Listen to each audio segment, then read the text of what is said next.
Good evening, friends. Happy Monday to all of you. Representative Alexandria Ocasio-Cortez says that Biden's Build Back Better Act must be passed soon, or else Democratic leaders will have a difficult time passing more new relief bills. Senator Bernie Sanders wants to make some huge changes to the social spending bill. These changes could greatly impact low and middle income Americans. This is your fourth stimulus check update and daily news report. Friends, please make sure that you are subscribed to my channel and stay tuned until the end of this video to learn how to enter next Friday's $100 Walmart gift card giveaway. Representative Alexandria Ocasio-Cortez said in an interview that Democrats need to pass their nearly $2 trillion social spending bill quickly, or progressives may not provide the votes for passage of other pieces of legislation. Representative AOC said, "I think the stakes are really high. The entire reason that the Progressive Caucus gave their votes for the infrastructure bill was based on direct promises from the president, as well as direct promises from more conservative Democratic holdouts, and from House leadership as well." Alexandria Ocasio-Cortez added, "If those promises don't follow through, it's going to be very difficult for them to get votes on anything and move forward, because the trust that was already so delicate will have been broken." The House voted to advance the reconciliation bill, a key win for House Speaker Nancy Pelosi of California, but it still faces a vote in the evenly split Senate. Democratic Senator Joe Manchin of West Virginia, who has not yet committed to supporting the final bill, has expressed great concerns about inflation and paid leave provisions, which could dampen hopes for swift passage of the legislation. Ocasio-Cortez, one of the highest profile progressive lawmakers in Congress, also said if the Build Back Better Act is passed in its final form and is similar to the version advanced by the House, then members have a chance to go back to our communities and say we delivered. The Congresswoman, who laid out her trust issues with the handling of the bipartisan bill early this month, said that she thinks the party must be attentive to passing substantial legislation. But now let me turn to today's announcement. 20 months ago, the COVID-19 pandemic exploded in America, creating the worst economic crisis we faced since the Great Depression, wreaking havoc not only on our economy, but the economies across the world. In just 2 months, over 20 million Americans lost their jobs, and unemployment rate shot up to 14.8%, the highest ever recorded in America. And all of you remember those scenes.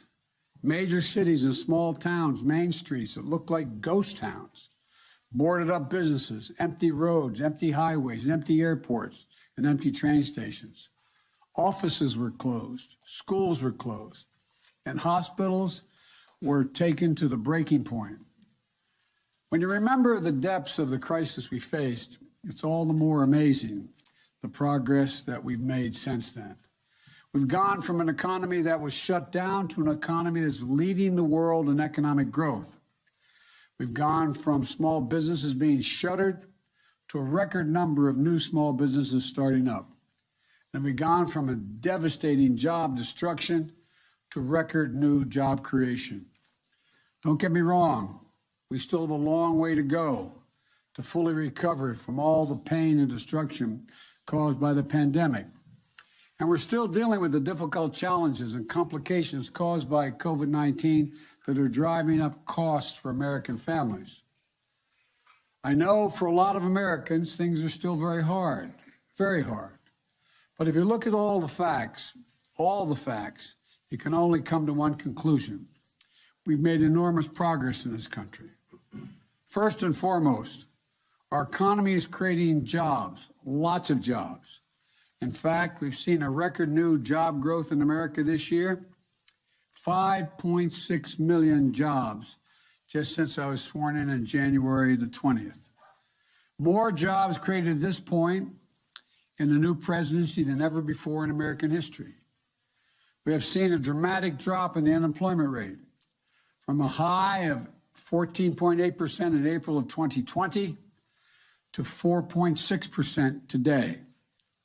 Earlier this year, independent experts were predicting it would take until the end of 2023 to see unemployment that low. Our economy is creating new businesses, lots of new businesses. In fact, Americans are starting small businesses at a record rate. So friends, do you think that the Build Back Better Act should be signed into law this month? Please leave your thoughts in the comment section below. Friends, the key word for this video is tomato soup. If you would like to enter this coming Friday's $100 Walmart gift card giveaway, please make sure you click and like my videos. Make sure you are subscribed to my channel, and don't forget to comment below the key word from this video.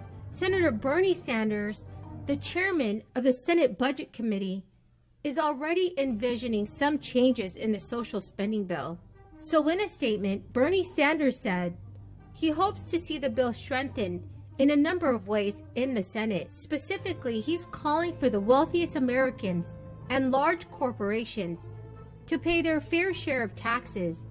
The slimmed down framework omitted an increase of the corporate tax rate and the top tax rate for the highest earning taxpayers. A billionaire's tax was also briefly in contention, but shot down within a day. Bernie Sanders also called for lower prescription drug prices and a Medicare expansion that would cover vision, dental, and hearing aids. Bernie Sanders also said that the Senate must act to combat climate change and transform our energy system away from fossil fuels. Other progressives and Bernie Sanders are likely to run up against opposition from key centrists like Senator Joe Manchin and Kristen Sinema, who both have been responsible for the package getting pared down from its original $3.5 trillion price tag. Sinema opposes higher taxes on the wealthy and corporations.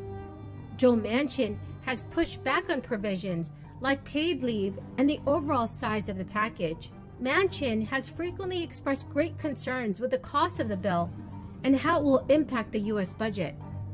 But given the Congressional Budget Office's statement that the Democrats' proposed framework would add $160 billion to the budget deficit over 10 years, Joe Manchin's inflation concerns might be eased. So now the bill heads to the Senate, and President Biden wrote in a statement that he hopes to sign a critical piece of his economic agenda into law as soon as possible. So friends, do you think Biden will be able to pass the bill this week? Please leave your thoughts in the comment section below. Well friends, that's the end of the video for this Monday evening. Thank you so much for joining me here today. I will be giving away 3 $100 Walmart gift cards this coming Friday. And if you would like to enter my giveaway, please click and like all my videos. Make sure you are subscribed to my channel and comment below the keyword from each video. Thank you so much friends, and have a very blessed